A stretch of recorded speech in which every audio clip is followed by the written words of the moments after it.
Bueno, muy buenas tardes. Sean todas y todos bienvenidos a una emisión más de estas entrevistas que hemos venido haciendo durante todo este 2020 tan complicado que hemos tenido tanto aquí en nuestro país como en la región y en muchas partes del mundo.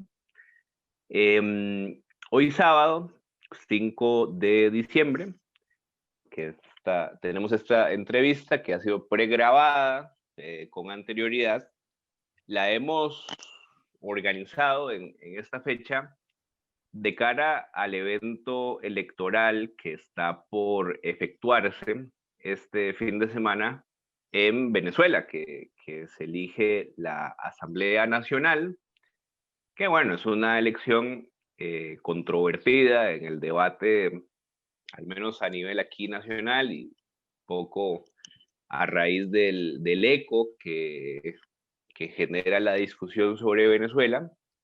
Bueno, por todas las situaciones que ustedes ya conocen o que se han podido aproximar a través de los medios de comunicación, incluso parte del seguimiento que hemos venido haciendo aquí en El Faro.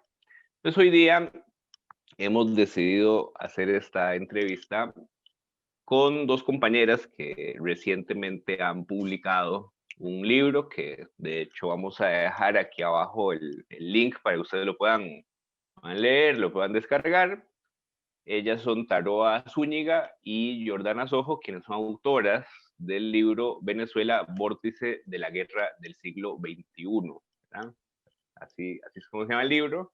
Que hoy nos acompañan para conversar de primera mano no sobre las elecciones en sentido estricto que va a haber el día de mañana, que sobre eso puede haber mucha información en Internet sobre la intención de voto, de cómo se va a conformar la nueva asamblea, que si la oposición va a reconocer el resultado de las elecciones en el escenario de que la elección favorezca al gobierno del presidente Nicolás Maduro, sino para hablar en ese contexto del tema de Venezuela, ¿no? Que es un tema que incluso en el seno de las filas del campo popular progresista despierta mucha pasión por el significado que ha tenido el chavismo durante los últimos 20 años en la política latinoamericana, pero que desgraciadamente en los últimos tiempos ha dejado de ser consenso, una posición de consenso en el seno de nuestras organizaciones, ¿no? Que muchas veces, por cuestiones de oportunidad política, muchas veces al interior de nuestros países, referencias nuestras optan muchas veces por desmarcarse de lo que pasa en Venezuela o por no opinar sobre lo que pasa en Venezuela, eh, por la altísima estigmatización que hay en relación al proceso político que se vive en ese país. Así que hemos decidido tener esta pequeña charla el día de hoy con Taroa y con Jordana, que han publicado el libro en lo que va del año. Así que bueno, les damos un saludo y primero que todo las gracias por acompañarnos en este espacio que tenemos hoy día. Muchas gracias, Héctor. Gracias por el espacio y por la solidaridad siempre, por el esfuerzo por difundir otras voces. Bueno, si quieren Gracias, entremos, Héctor, y gracias, Elfar. bueno, si quieren entremos en materia. Sí, la discusión sobre Venezuela admite muchas aristas, ¿no?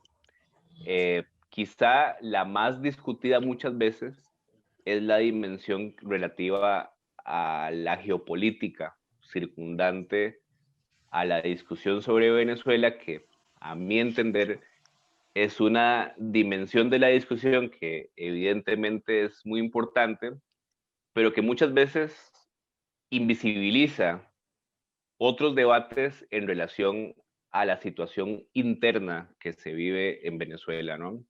Y es así como a muchas personas, a mí mismo, uno no se explica cómo un país en el que puede haber situaciones de carencia económica, de problema en la prestación de servicios públicos, una vida muy trastocada como producto también de las implicaciones del bloqueo económico sobre la vida de las personas, esa situación conviva con un nivel alto de apoyo al gobierno, expresado, como ha sucedido en últimas veces, en apoyo electoral a las propuestas del partido del presidente Nicolás Maduro. Tal vez una primera aproximación a esa aparente contradicción que uno vería entre la situación que viven las personas y el apoyo que sigue generando el gobierno, sobre todo en los sectores populares.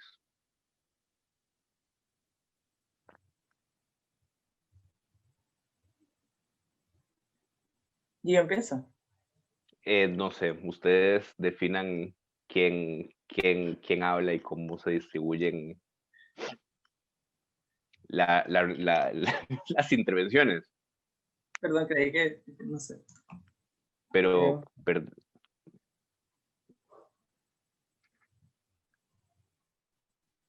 hola, hola. No sé, es que creo que Jordana no nos está escuchando, por eso. Gio, ¿tú Bueno, nos escuchas? Los escucho, dale tú, Taro, empieza, por favor. Bueno. Sí, bueno, Héctor, efectivamente nosotros, creo que lo hemos comentado tal vez en algunas otras ocasiones, siempre pueden llegar a resultar muy sorpresiva la participación electoral del pueblo venezolano en contextos de crisis, ¿no?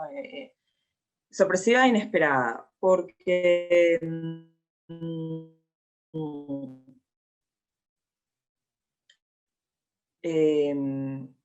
para la presidencia electoral en algunos momentos uno conoce y sabe el desgaste del proceso en algunos sectores, y sin embargo estos sectores siempre revitalizan el proceso con una participación masiva muchas veces más esperada, más grande de lo esperado, ¿no? Yo creo que hay un punto muy importante de madurez política del pueblo venezolano que siempre tenemos que resaltar, que es saber que a pesar del descontento, se siente, se conoce la necesidad de mantener el proceso, de mantener el poder sobre el Estado, y saber que esta mantención del poder se hace efectivamente a través del voto y no de formas más agresivas, ¿no? Como esa vocación inmensamente democrática del pueblo venezolano, que no es pues una condición intrínseca, no es una condición que se dio porque en Venezuela, bueno, la participación viene a ser natural, digamos, ¿no? Es una práctica formada y tallada a duras fuerzas, digamos, durante los 20 años de revolución. Nosotros hemos tenido una cantidad de eventos electorales muy significativa y además una cantidad de eventos electorales que son vinculantes, tienen consecuencias directas sobre la realidad de la vida. En la constituyente, ¿no? Estamos en un momento álgido de violencia que se detiene inmediatamente gracias a la participación. Entonces yo creo que aquí hay una lectura, hay una práctica instaurada, que es que las elecciones tienen resultados más allá de los resultados electorales.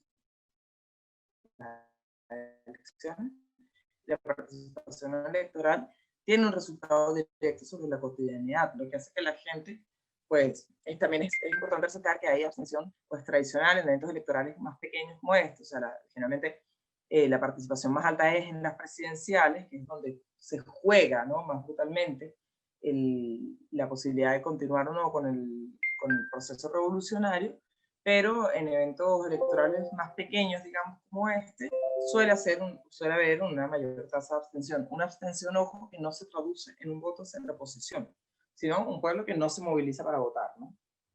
Héctor está silenciado. Héctor está silenciado. Esa abstención, más o menos, ¿en qué umbrales han dado en los últimos eventos? No te escuché nada porque estabas... Bueno, la abstención. En el último evento electoral, que fue el presidencial de 2018, de Nicolás Maduro, la abstención estuvo rodando más del 50%, que es bastante, para Venezuela. O sea, la participación fue del 47%. pero comparado con otros países es bastante, más bien es poca, comparada con Colombia, Chile, por ejemplo, ¿no? Donde suele haber muchísima abstención. Sin embargo, bueno, retomo aquí la pregunta, ¿no? Yo creo que, como dice Taró, el pueblo venezolano o el chavismo, ¿no? El chavismo es un sujeto muy activo, una conciencia política importante, formada durante estos 20 años, compleja, diversa, ¿no? El chavismo no es algo monolítico, no es un movimiento monolítico, hay distintos tipos de chavismo. De hecho, para esta elección hay una primera división importante, aunque sin embargo tampoco es, digamos, estructural, creo yo, el chavismo. Pero bueno, ahí va el PSUV, el Gran Polo Patriótico, va con otro movimiento aparte, habla APR, donde va el Partido Comunista, ¿no? Entonces, bueno, hay disensiones dentro del chavismo, sin embargo, se consideran chavistas. Hay un proyecto de país, hay un proyecto ideológico, incluso almático, creo yo, y eso es algo que la oposición o el oposicionismo, como nosotros decimos, ha negado. La oposición venezolana ha sido de las peores, bueno, creo que alineada con lo peor de la oposición derechista de la región, con el trompismo incluso, si se puede hablar de trompismo, y bueno, niega al sujeto chavista, apuesta a su aniquilación, eso termina cohesionando más a las filas del chavismo, ¿no?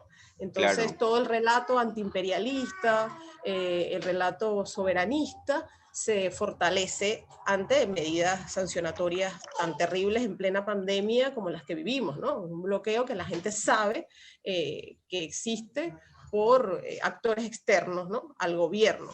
Entonces hay una conciencia de ello y a pesar de la crisis económica, a pesar de la crisis que el mismo bloqueo pronuncia, hay una conciencia de que el gobierno trata de resistirla, de enfrentarla, y también hay disensiones con el gobierno, pero a la hora de elegir, generalmente siempre ha habido mayoría por mantener el proyecto.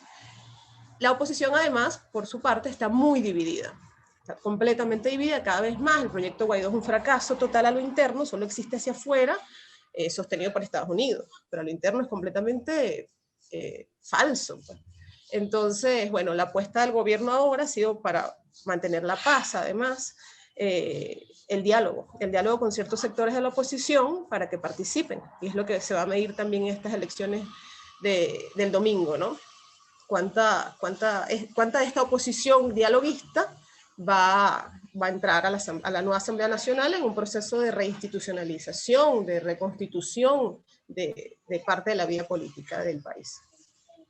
Ahí un poco, tal vez esta última parte de lo que vos decías, Jordana, la podemos retomar un poco más adelante y quizá por ahora detenernos en esto que decías vos y que Tarroa ya mencionaba, en términos de la necesidad de caracterizar al chavismo como un sujeto político, ¿no?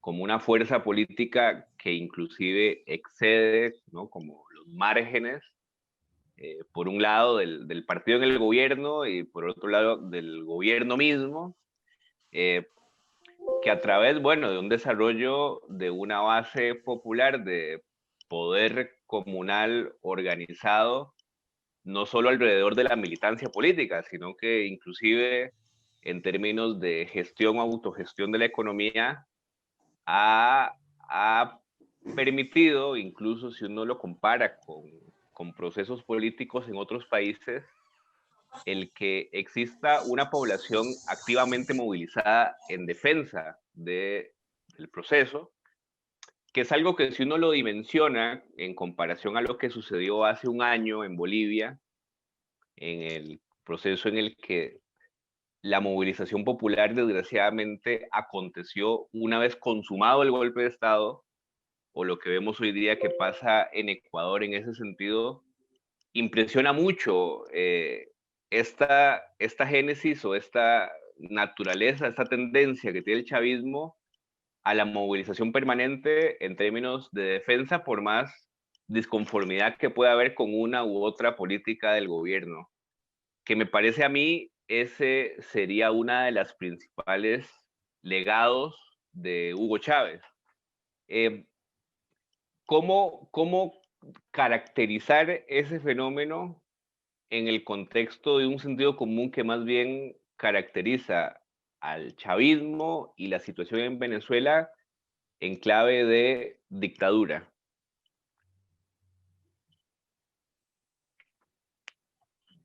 Bueno,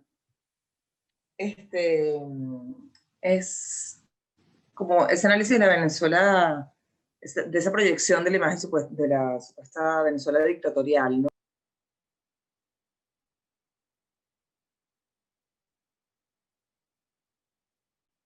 Ahí te perdimos, creo, Taroa. Perdimos a Taroa.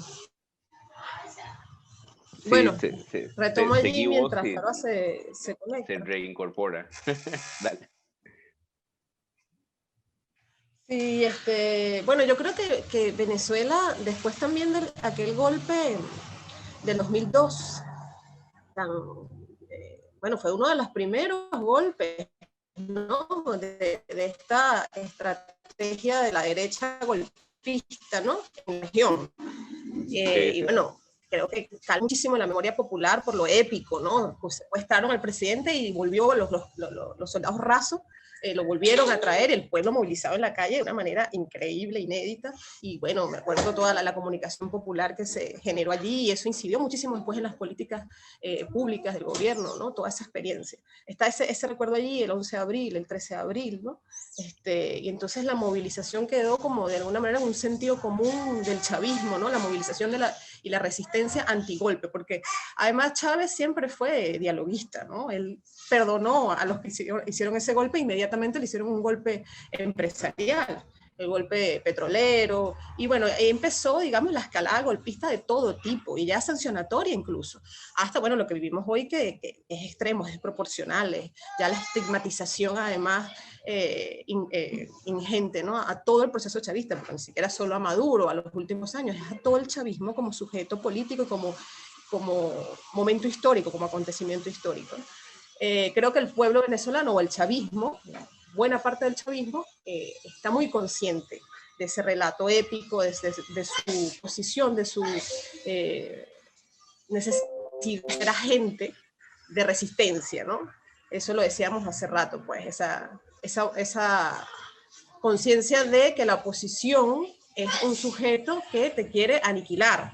Entonces, bueno, en este maniqueísmo, en esta polarización, ¿no? Es una polarización bastante fuerte, el relato de la resistencia y el relato de la cohesión del proyecto chavista como proyecto, con todas sus diversidades, es fuerte, es muy fuerte en Venezuela.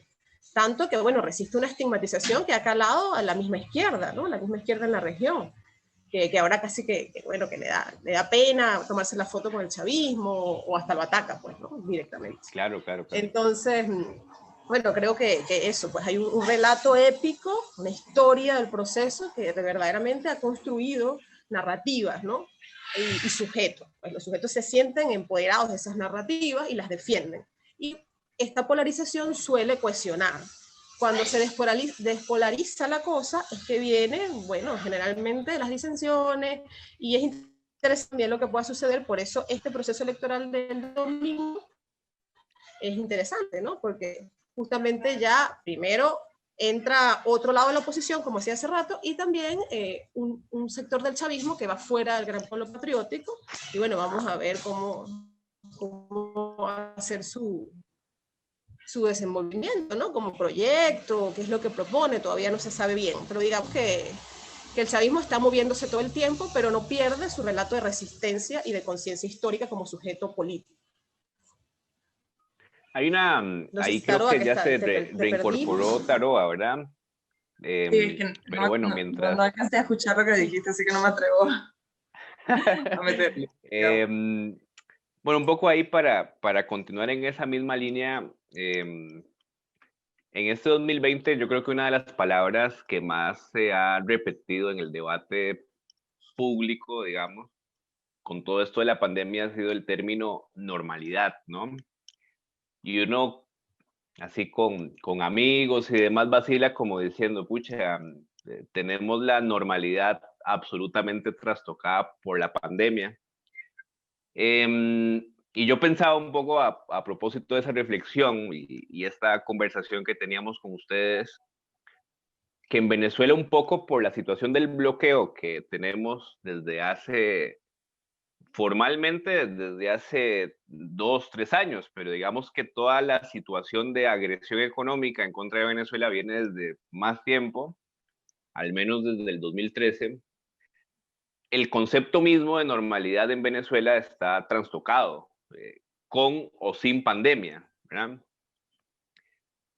Entonces yo, un poco al comienzo de la entrevista, hablábamos de esta tendencia a la geopolitización muchas veces en la discusión acerca de Venezuela, y que está bien discutirlo en esos términos, pero muchas veces puede perderse la perspectiva en relación a qué significa en lo concreto vivir en un país en el que la noción misma de normalidad ha sido profundamente desvirtuada, pero que además vive en el cotidiano las implicaciones de un bloqueo económico. ¿Qué implica en lo concreto para que se entienda cada vez que se denuncia Venezuela es víctima de un bloqueo y una agresión económica? ¿En qué se traduce eso en términos de la vida cotidiana de las personas? Bueno, ahí mejor que digo que vive aquí. Bueno, Sí, sí, sí. está bien. A ver, creo que ahí insisto en el relato de la resistencia. Me parece interesante esto que hablas de la geopolitización, ¿no? de Venezuela, las discusiones, es cierto. Yo suelo caer en eso porque la verdad es que nosotros en lo cotidiano lo hacemos, ¿no? También. Creo que ahí podemos hacer una comparación con el pueblo cubano, Claro. que vive un bloqueo bueno, tantos años, 50 años, y no puede como evadirlo. Es verdad, hay un montón de realidades cotidianas que va mucho más allá de eso. Nosotros acá, bueno, tenemos problemas graves de servicios y el problema económico es constante, tal cual, o sea, una no normalidad desde hace muchísimos años. Porque yo insisto, si bien son las sanciones, aparte es que tengo una hija llorando, las sanciones comienzan desde que en 2015 decretan a Venezuela como una amenaza inusual y extraordinaria, que ya es algo bastante poco normal, Claro. un país como nuestro sea una amenaza para Estados Unidos, inusual y extraordinaria. Ya desde antes ya habían ataques económicos. Lo que pasa es que no tan evidentes y tan agresivos, ¿no? Pero ya venían horadándose muchísimo la economía y también, por supuesto, por la crisis económica del 2008, por un sistema económico muy dependiente de la renta petrolera, de los commodities, todo, digamos, la circunstancia estructural de Venezuela como país extractivista, etcétera, ¿no? Con las distintas crisis y después el pronunciamiento de las sanciones y el bloqueo, todo eso ha afectado muchísimo en la cotidianidad y bueno, la gente yo creo que se mueve entre entender que resiste de distintas formas, y que los sujetos, digamos, que se oponen a lo que el gobierno trata de contener, al fin y al cabo no son una alternativa, porque aquí lo que vivimos, por ejemplo, en el 2017, cuando las guarimbas, que fueron muy violentas, las protestas de calles, estas azuzadas, en las clases, pues sobre todo en los espacios de las clases medias altas,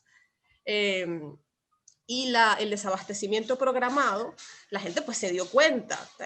Por ejemplo, aquí hay un gran empresario, Mendoza, que produce comida, digamos, elemental en la cesta básica de los venezolanos, la harina pan para las arepas, etc. Y que han sabido muy bien calar además en el imaginario venezolano. Uno ve, por ejemplo, a los opositores que se van defendiendo las marcas, ¿no? Ese tipo de cosas, ¿no? Las marcas de Mendoza. Pero en el 2017, cuando la agresión se pronunció, el desabastecimiento de todos los productos de Polar fue inmediato. Entonces no había absolutamente nada de esa empresa que, bueno, vende desde harina pan hasta cerveza.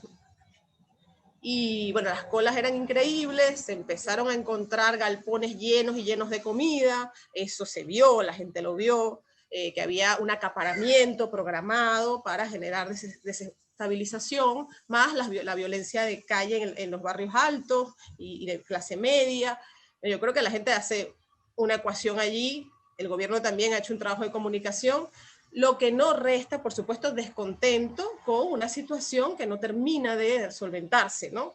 Es como que el gobierno no hace lo suficiente, pero sí hace, contiene. O sea, si no está el gobierno como un sujeto que de alguna otra manera me apoya con las cajas de alimentación, con levantar esos galpones y sacar la comida que está allí, pues no habría completamente un abandono del sujeto popular, ¿no? Aunque también, por otro lado, ya hablamos de las complejidades del chavismo, está la producción comunera, que yo creo que es un sujeto y es un proceso importantísimo que hay que relatar y mostrar más, porque a veces que la gente cree desde afuera que el chavismo es el gobierno, pero sí, hay un montón de experiencias de producción local y de resolución, además del conflicto del conflicto económico, del problema económico, que se han pronunciado, que se han fortalecido en crisis.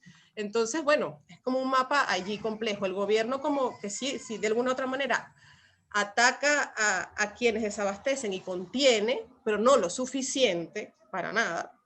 Y el sujeto popular, que es muy diverso y busca las maneras de fortalecer su propia producción, de hacer cadenas de solidaridad, de mapear las experiencias de distribución popular. Y bueno, yo creo que son como todas esas capas de acción las que han mantenido la resistencia en Venezuela en una situación tan fuerte de crisis.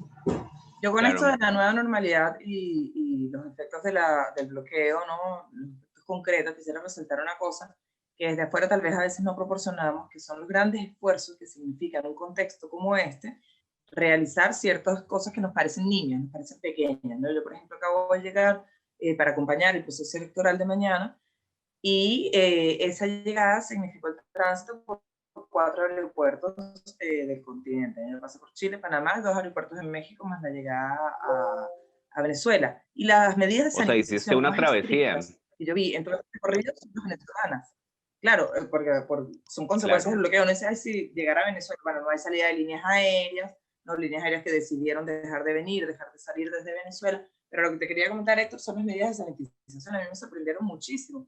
Porque, bueno, yo me reía en Chile, donde están demarcados los asientos, entonces en vez de estar demarcados, arrancaron algunos asientos y hay un cartel que dice asiento no disponible, pero no hay asiento, ¿no?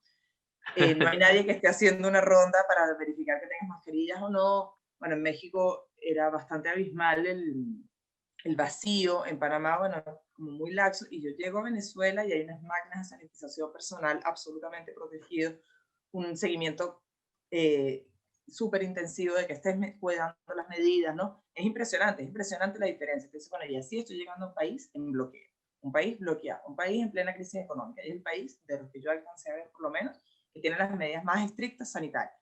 Entonces, bueno, es un esfuerzo que no se mide, no solo en esto, que tal vez no tenemos toda la oportunidad de ver cotidianamente cómo se hace, ¿no? un ingreso a Venezuela en este contexto, pero por ejemplo, hemos participado en conversatorios, en foros, ¿no? La feria del libro que se hace de manera digital, son esfuerzos muy grandes dentro de un país que está bloqueado, que tiene inestabilidad en los servicios básicos, que a veces es difícil la conexión a internet. A pesar de todo eso, este es un país en el que el gobierno sigue promoviendo eventos culturales, sigue preocupándose por el cuello, por intentar, pues, digamos, sostener, ¿no? Las medidas de protección social del país.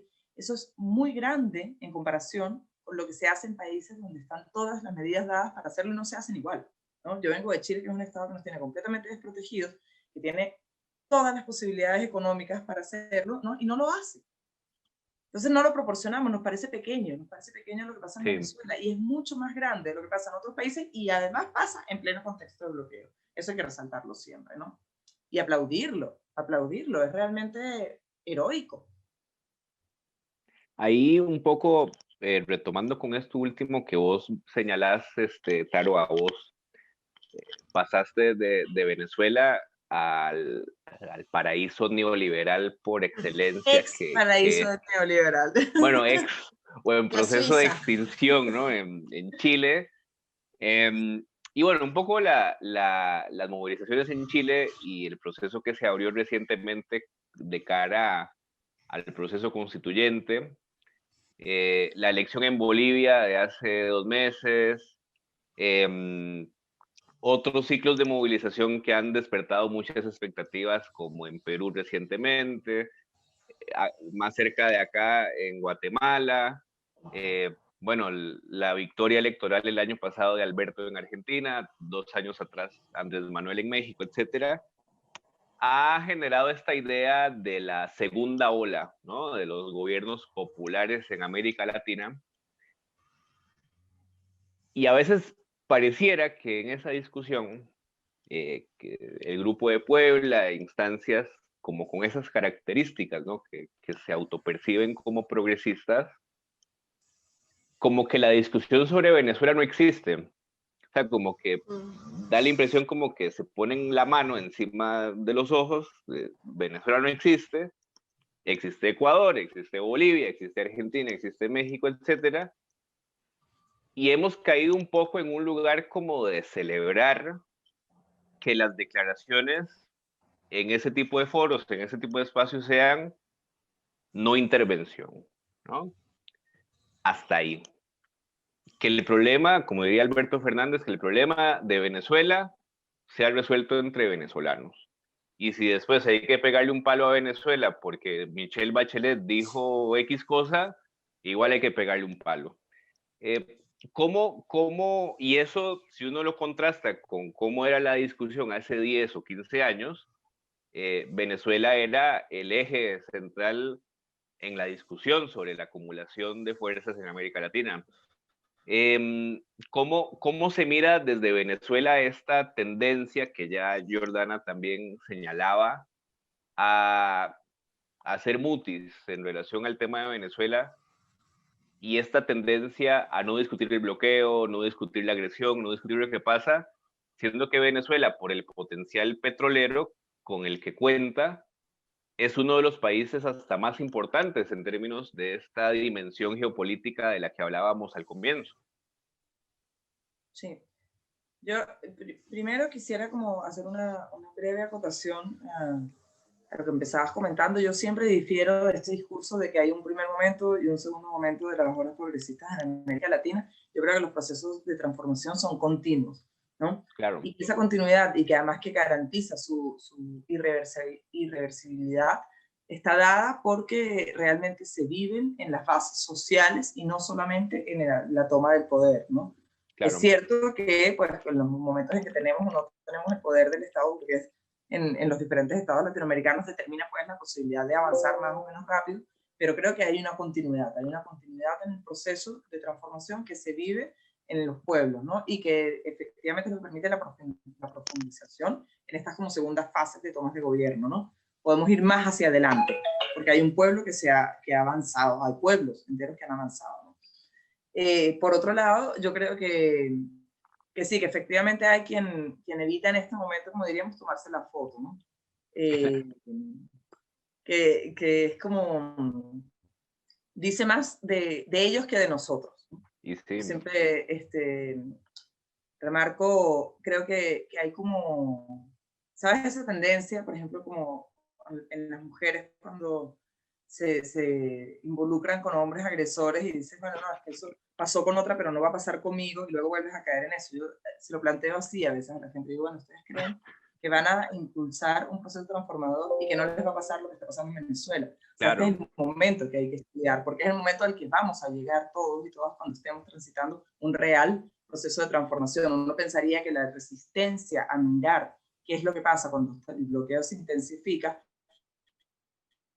también es un indicador de la tendencia a querer mantener los procesos de transformación en unas cosas reformistas y tibias, ¿no? Y no profundizar. Si tú tienes la voluntad de profundizar en un proceso revolucionario, tienes que sí mirar Venezuela y estudiar qué está pasando y ver cómo se generan los procesos de resistencia, que además es una gran escuela, ¿no? El Estado venezolano puede dar unas grandes escuelas de cómo transitar un proceso de bloqueo, manteniendo un país en paz, ¿no? Sí, creo que desde Venezuela, o por ejemplo, desde los venezolanos y las venezolanas que estamos afuera, es muy fuerte ver cómo compañeros y compañeras, ya va pasando como la diplomacia, incluso la diplomacia de los pueblos, ¿no? Compañeros y compañeras que nosotros conocimos y que estuvieron viniendo frecuentemente a Venezuela, en el momento en que estamos más complicados, más cercados, se limitan en el esfuerzo a reflexionar y observar lo que está pasando y tragan sin masticar, digamos, todo el discurso mediático. A mí me parece que Claro. está muy, muy rodeado de desinformación y de falta de voluntad de investigación y de observación, ¿no? Este deseo de distanciarse, porque es una distancia no reflexiva, es una distancia a conveniencia, ¿no? No sé qué opina Gio. Sí, bueno, de acuerdo. En principio, bueno, retomando ahí rapidito lo de la protección, que significa las medidas que toma el gobierno realmente para la gente, lo de la pandemia, cómo Venezuela ha lidiado también con la pandemia en comparación a casi todo el resto de los países de la región, y cómo se invisibiliza eso, ¿no? Uno ve la televisión argentina, por ejemplo, que puedo decir, la televisión, digo, nacional, y los reportes oficiales, y Venezuela sobre la pandemia en la región, y no se nombra Venezuela. Entonces también como invisibilizar algo como eso, como los logros de Venezuela como gobierno, bueno, yo no le encuentro, la verdad, motivo. Por otro lado, sí, creo que el ataque al chavismo ha sido tan feroz, tan bien planeado, que bueno, ha surtido efecto. Sobre todo, o sea, el chavismo además significó una reunificación en el tablero geopolítico de América Latina, pues, del relato bolivariano, incluso la UNASUR, ALBA, toda esta diplomacia de los pueblos, significó un atentado contra la doctrina Monroe para las élites estadounidenses y europeas, y eso fue lo que se atacó, pues. Entonces atacar justamente el relato chavista como proyecto ha calado, por supuesto, en el progresismo latinoamericano, que no quiere que sea, o sea, que tenga las mismas consecuencias, no quiere ser sancionado, no quiere ser castigado, es como la típica reprimenda conductual, ¿no? Y creo que hay algo de eso, pues ellos quieren evitar ser estigmatizados, ser reprendidos, tal cual, y el ejemplo, bueno, ha surtido efecto. Sin embargo, como decía Taroa, creo que ahora hay que ver qué va a pasar con la retoma de la democracia en Bolivia. Se habla otra vez del ALBA, se habla otra vez de UNASUR, quizá incluso de Mercosur de nuevo, el año que viene la presidencia la va a tomar Argentina. Mercosur, vimos lo que hizo la derecha con todos estos espacios, lo que hizo fue como desactivarlos prácticamente. Hablaron de crear otros paralelos y no lo hicieron, tampoco, no les interesa. Entonces, habría que ver cómo se va a ir poco a poco, yo creo que sí, de nuevo acercándose a Venezuela. Pero en este momento estamos como en ese estigma del eje del mal, Cuba, Nicaragua, Venezuela. De Nicaragua se habla menos todavía. Sin embargo... Bueno, se habla menos por allá. Aquí en Costa Rica es tremenda por el factor fronterizo es... Claro. Pero bueno, claro. es una cuestión que heredamos desde la época de la revolución de los años 80, que claro. es incluso más fuerte que el mismo tema de Venezuela, pero creo que por una cuestión geográfica que... Claro, pero es súper interesante porque en el resto de la región, hacia abajo, hacia el sur, no tanto, ¿no? Usa más Venezuela. Y sin embargo, con Cuba, por lo menos tú nombraste el Grupo de Puebla, hay cierto acercamiento, ¿no? Más con Cuba que con Venezuela y Nicaragua. Yo creo que, bueno, con Venezuela por el nivel de ataque, ¿no? Y lo reciente, ¿no? También, lo reciente de todo el fenómeno. Pero bueno, yo particularmente tengo esperanzas que con este nuevo resurgir de los gobiernos progresistas, si bien va a haber cierto distanciamiento táctico, en lo mediático, lo discursivo, va a haber un acercamiento en lo estructural, que es lo más importante, ¿no? Sí, hay un poco lo que señalabas tanto vos como Taroa. Taroa me está informando por interno que se va a quedar sin pila, así que en cualquier momento la podemos perder. Pero en todo caso ya vamos casi aproximándonos al final de esta plática, que para mí ha sido como muy aleccionadora de un montón de cosas, y yo sé que para un montón de gente que nos está viendo también. Ahí Taroa y vos, Jordana, mencionaban algo que me parece que es central en este tema, que es por una cuestión táctica, vos podés tomar una distancia discursiva si querés en relación a Venezuela, pero de ahí a la privación, a estudiar lo que está pasando, puede haber una una distancia como muy grande, ¿no? Ya para terminar, yo quería preguntarle a las dos, Taroa capaz se nos puede desconectar, pero bueno, sobre el tema de las elecciones recientemente celebradas en los Estados Unidos, en términos de si cabe esperar algún cambio en la política estadounidense con relación a la situación en Venezuela. Yo recuerdo en el 2017 que en relación al trumpismo, como decía Giordana, había como una cierta ambigüedad, ¿no? Que, bueno, Obama fue quien impulsó las primeras medidas en contra de Venezuela, el acercamiento de Trump con Putin podría eventualmente generar alguna fisura en el seno del imperio, etcétera, y al final fue continuismo en relación a Obama, y ahora pareciera haber muchas expectativas en general, ¿no? Con la llegada de Biden a la presidencia de los Estados Unidos. En relación a Venezuela, ¿cuál sería el criterio de ustedes dos en relación a esta transición que habrá en la presidencia de los Estados Unidos?